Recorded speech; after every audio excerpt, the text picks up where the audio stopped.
So I wanted to take a second and record the good and the great and kind of the lessons learned from 2019, and kind of been holding off on doing this, and so I am driving, and feels like a perfect moment.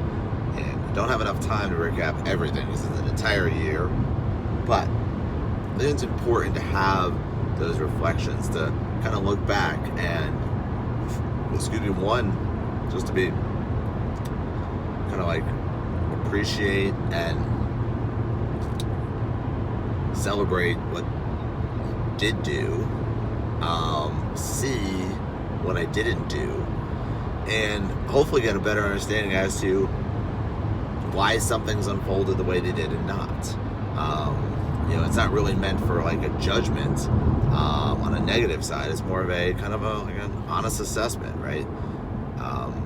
If I had this goal and I set it down beginning of the year and I was working on it at some intensity level, but I never got there,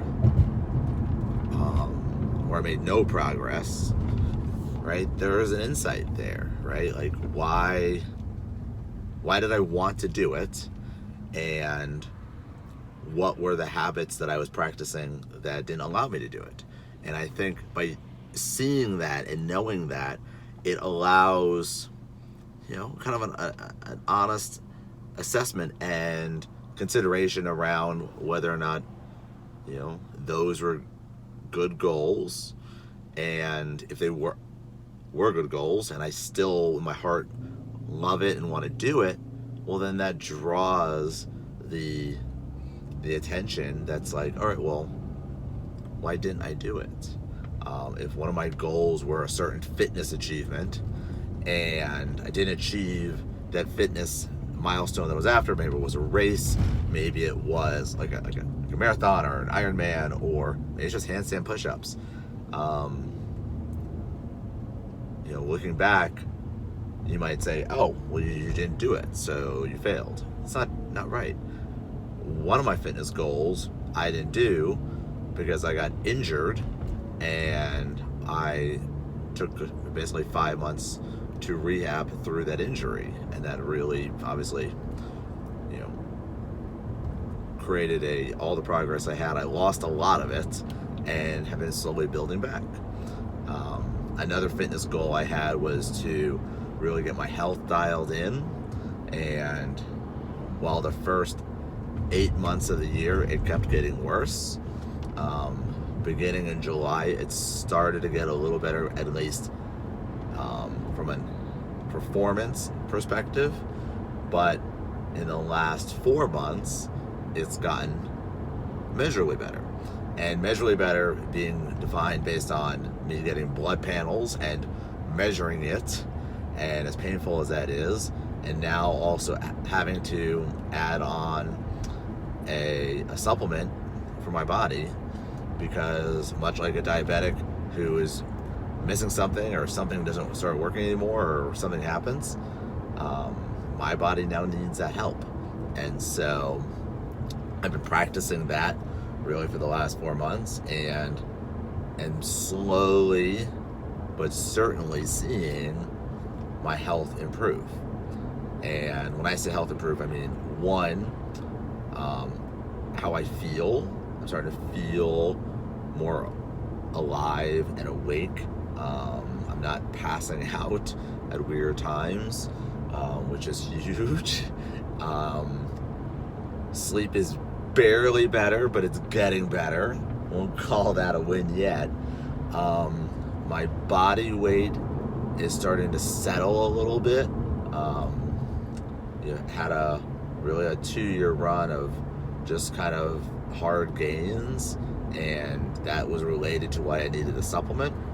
And so now that's kind of seems to be a little bit imbalanced, and now my body's more reacting to the food and the training that I give it. So that's super exciting. So that's a win.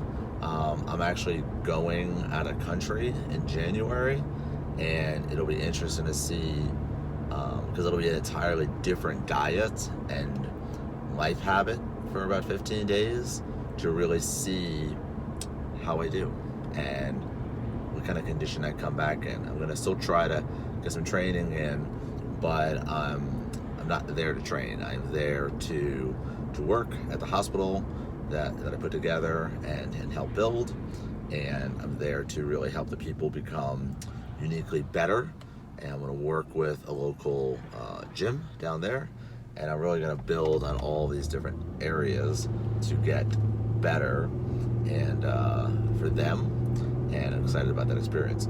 But so health is moving along, but you're kind of going about the framing, right? So it's important that, what's important for me, and I really see this in my athletes and the individuals that I work with that are really kind of high performers, is see what your goals are, see how you're progressing on your goals.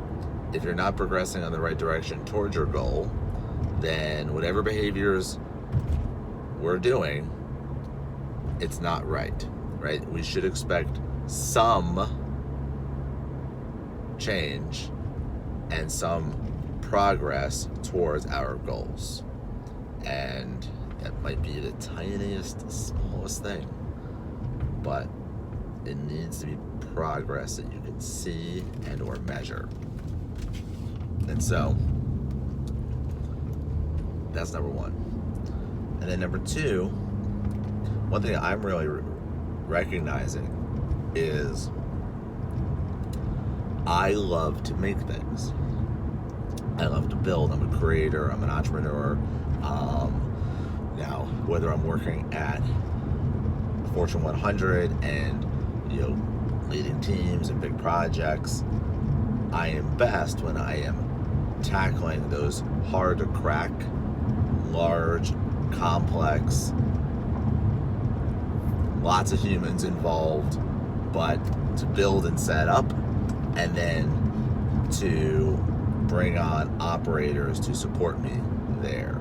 And I think that's important that I say that out loud, because as someone who loves to make things, I think that there is an opportunity here, one, that I can refocus on building and hiring managers to run it, or I can try my hand at building less things and then operating and managing those. So I think if I had to think titles wise, I'm probably a better evangelist, CEO, visionary, and would benefit greatly from a COO who manages the day-to-day, where I apply my direction and force to achieve the big picture and get the results that we need, because I think I have that unique ability to really see and create things that maybe other people don't think is possible, or they don't have the range of experience and success and or failures in different practices.